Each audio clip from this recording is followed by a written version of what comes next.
నమస్తే, welcome to life line. నేను Shivani. So ఈ రోజు మనం డిస్కస్ చేయబోయే టాపిక్ వచ్చేసి కీళ్లు అండ్ డిస్క్ సమస్యల గురించి. సో వీటి గురించి వివరించడానికి ప్రస్తుతం మనతో పాటు స్టూడియోలో ఉన్నారు doctor Sabitha from homeo care international hospital. ఆవిడతో మాట్లాడి మరిన్ని విశేషాలు అడిగి తెలుసుకుందాం. హలో డాక్టర్ గారు. సో ఫస్ట్ మనం కీళ్ళ నొప్పుల గురించి మాట్లాడుకోవాలి డాక్టర్ గారు. ఈ కీళ్ళ నొప్పులు అనేది ఎవరికి ఎక్కువగా వచ్చే ఛాన్సెస్ ఉంటుంది? కీళ్ళ నొప్పులు అంటే ఆర్థరైటిస్, జాయింట్స్కి సంబంధించినటువంటి ప్రాబ్లమ్స్ అన్నీ కూడా మనం ఆర్థరైటిస్ అనేది డివిజన్ చేసుకున్నాం. సో కీళ్ళ నొప్పులలో యూజువలీ 90% పేషెంట్స్ వచ్చేది మనకి ఆస్టియోఆర్థరైటిస్ అనగా కీళ్ళ అరుగుదల. ఇది 40+, 45+లో వచ్చేటువంటి ఆర్థరైటిస్ అని చెప్పుకోవచ్చు. దీన్నే ఆస్టియోఆర్థరైటిస్ అంటూ ఉంటాం. ఇక్కడ మనకి మెయిన్గా సింగిల్ జాయింట్ ఎఫెక్ట్ అయ్యేది అనేది ఎక్కువగా కనిపిస్తూ ఉంటుంది. మెయిన్గా వచ్చేసి weight bearing joint, that is knee joint.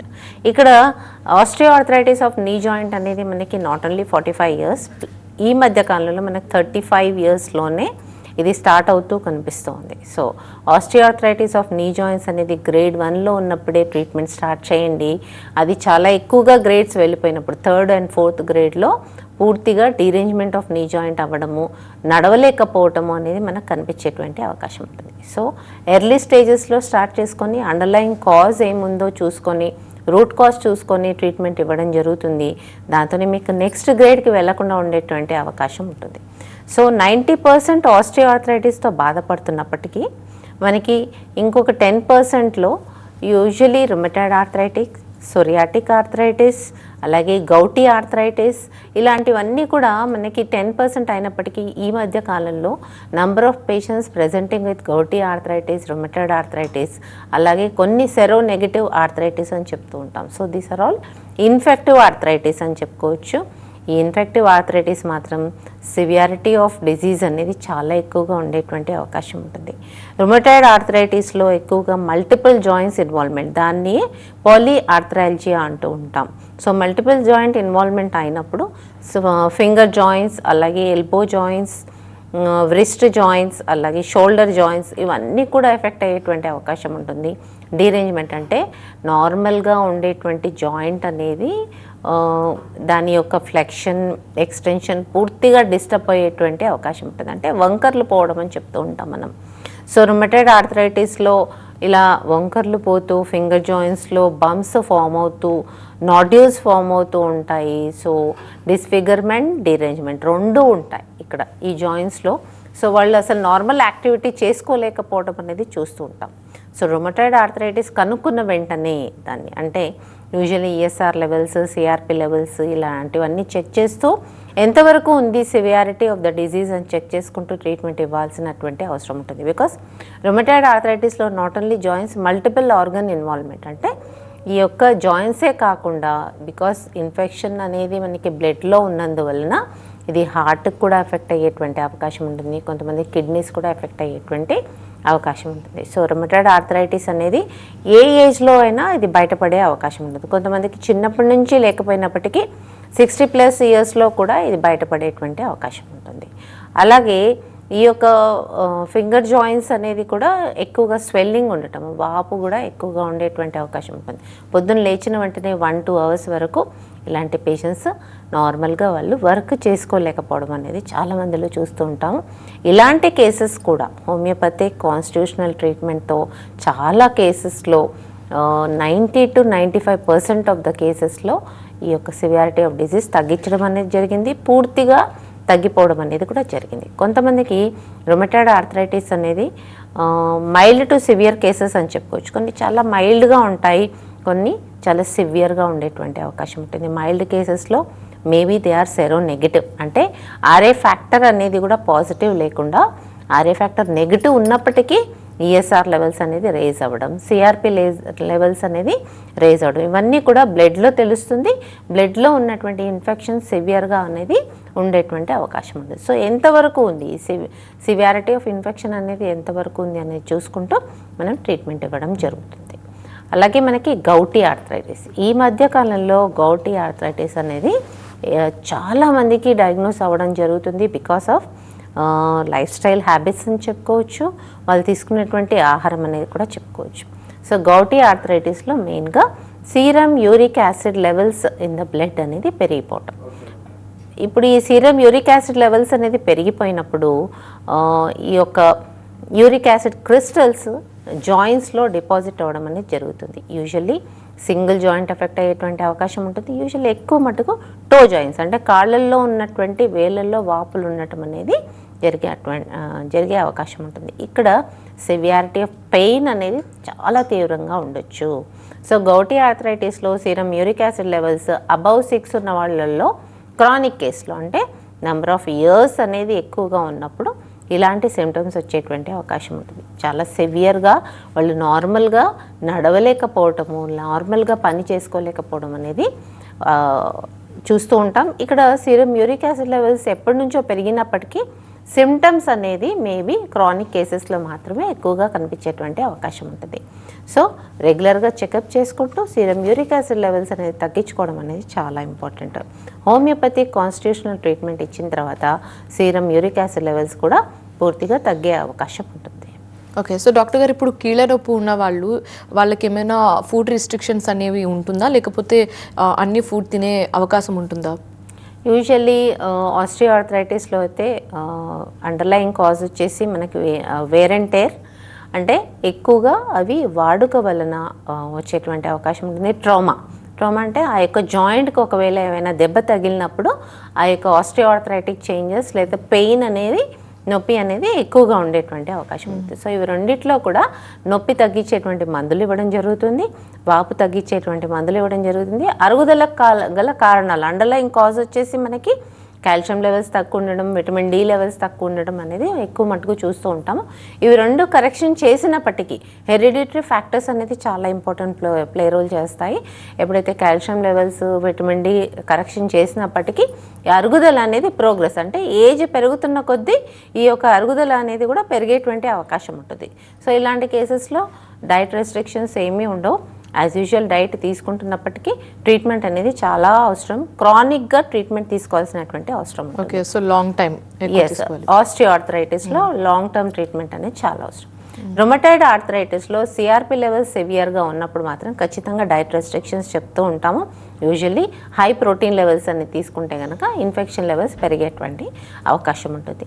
అలాగే యూరిక్ యాసిడ్ లెవెల్స్కి మాత్రం ఒకవేళ ఎక్కువగా ఉన్నటువంటి పేషెంట్స్లో మాత్రం డైట్ రెస్ట్రిక్షన్స్ చాలా ఎక్కువగా ఉంటాయి. ఆల్కహాలిజం తగ్గించాల్సిన అవసరం ఉంటుంది. అలాగే యానిమల్ ప్రోటీన్ అనేది పూర్తిగా రెస్ట్రిక్ట్ చేయాల్సినటువంటి అవసరము గౌటీ ఆర్థరైటిస్లో ఎక్కువగా ఉంటుంది. ఓకే, సో డాక్టర్ గారు ఇప్పుడు కీళ్ళ నొప్పులు ఉన్న వాళ్ళు బ్రిస్క్ వాకింగ్, థ్రెడ్మిల్ వాకింగ్ లేకపోతే జాగింగ్ ఇలాంటివి చేయొచ్చంటారా? Yes, nice question. యాక్చువల్గా కీళ్ళ నొప్పులు ఎందుకు వస్తుంది అనేది అండర్లైన్ కాజ్ ఏంటి? ఆస్ట్రియో ఆర్థరైటిస్లో పూర్తిగా రెస్ట్ అనేది మనము చెప్పకూడదు. ఎందుకంటే అక్కడ స్టిఫ్నెస్ అనేది పెరిగిపోయే అవకాశం ఉంటుంది. సో మూమెంట్ అనేది చాలా అవసరం.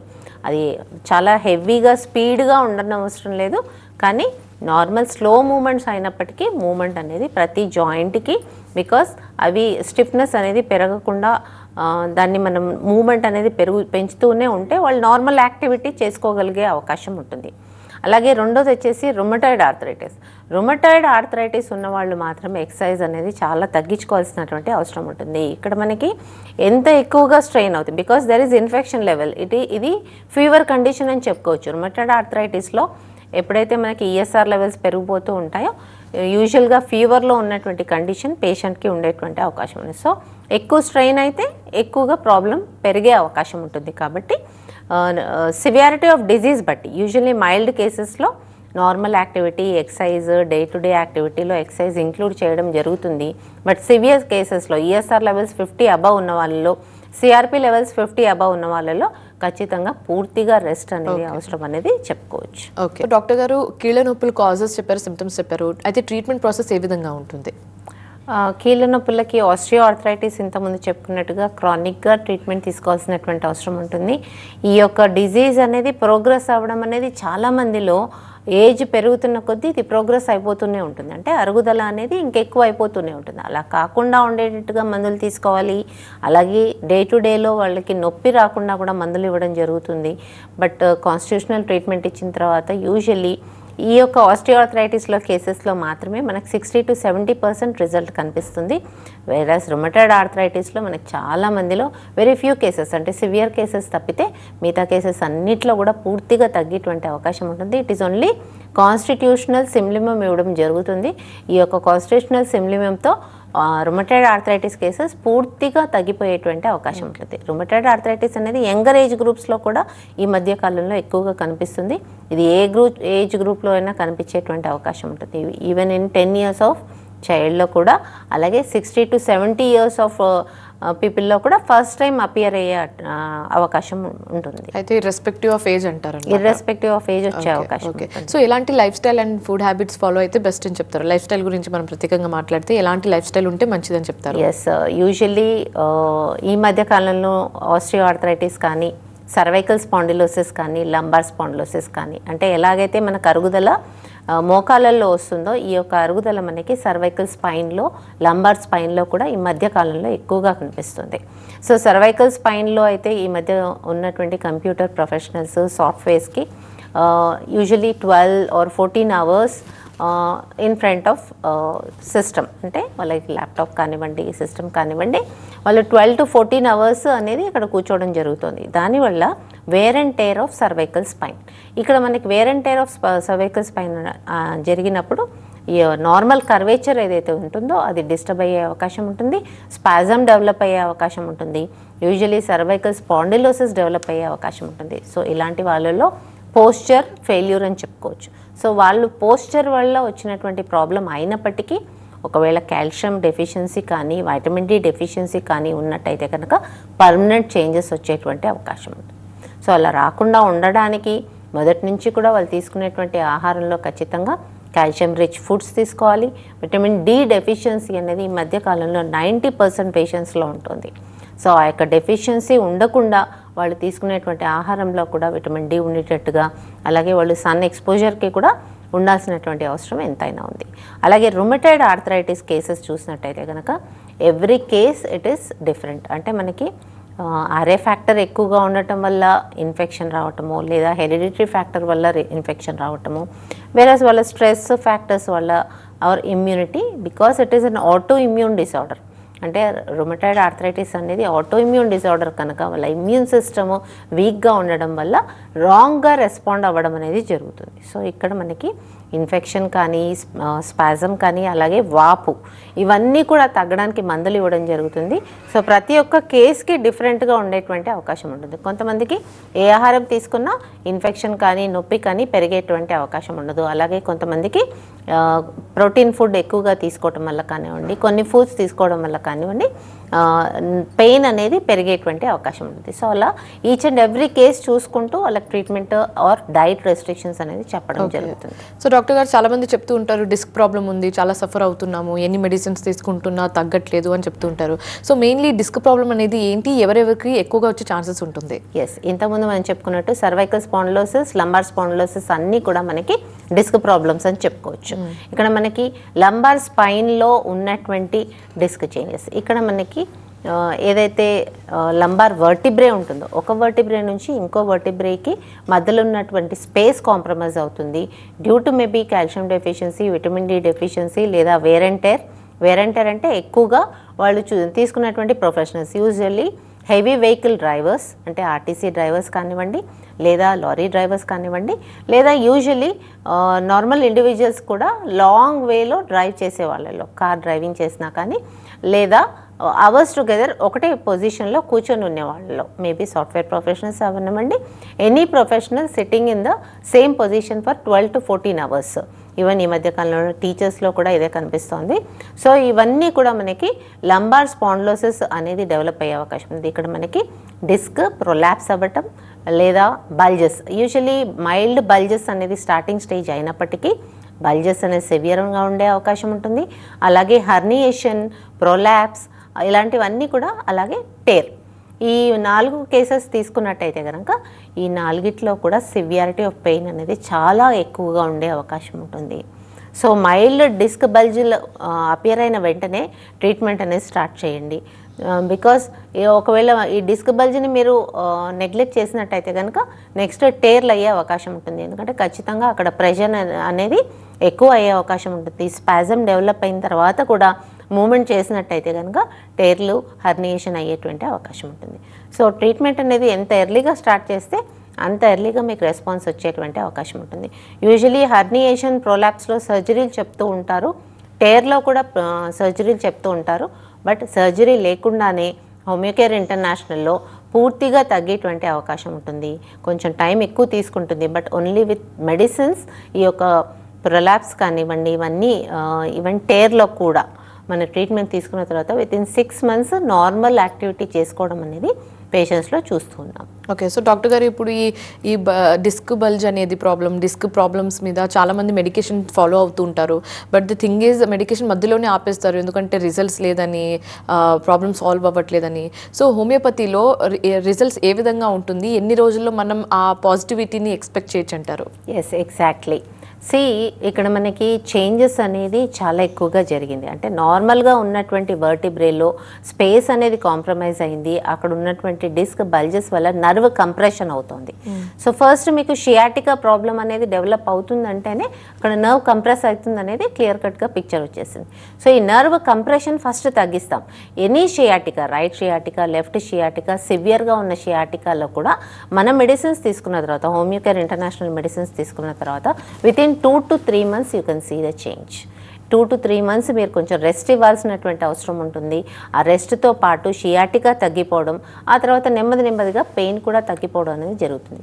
వితిన్ 6 months మీకు పెయిన్ రిలీఫ్ వస్తుంది, కానీ అది మెయింటైన్ చేయాల్సినటువంటి అవసరం ఎంతైనా ఉంది. ఎప్పుడైతే మీకు మళ్ళీ ప్రెషర్ పడుతుందో, మళ్ళీ ఎప్పుడైనా మీరు వెయిట్ లిఫ్ట్ చేసినా కానీ, లేదా కొంతమందిలో వాళ్ళు చేసినటువంటి ప్రొఫెషన్లో ఉన్నా కానీ మళ్ళీ దానికి వేర్ అండ్ టేర్ వచ్చేటువంటి అవకాశం ఉంటుంది. So prolonged treatment, chronic treatment అనేది చాలా అవసరం దీనికి. ఈవెన్ దో మీకు నొప్పి తగ్గినా కానీ షియాటికా పెయిన్, రేడియేటింగ్ పెయిన్ ఉంటుంది. అది అంటే మన వర్టిబ్రే దగ్గర నుంచి కూడా హిప్స్ వరకు, హిప్స్ నుంచి పూర్తి కాలు వరకు కూడా ఈ నొప్పి ఉండేటువంటి అవకాశం ఉంది. చాలా సివియర్గా ఉంటుంది. నార్మల్గా నడవలేకపోవడం, వీళ్ళు వాకింగ్ కూడా చేయలేని పరిస్థితి ఉంటుంది కొంతమంది పేషెంట్స్లో.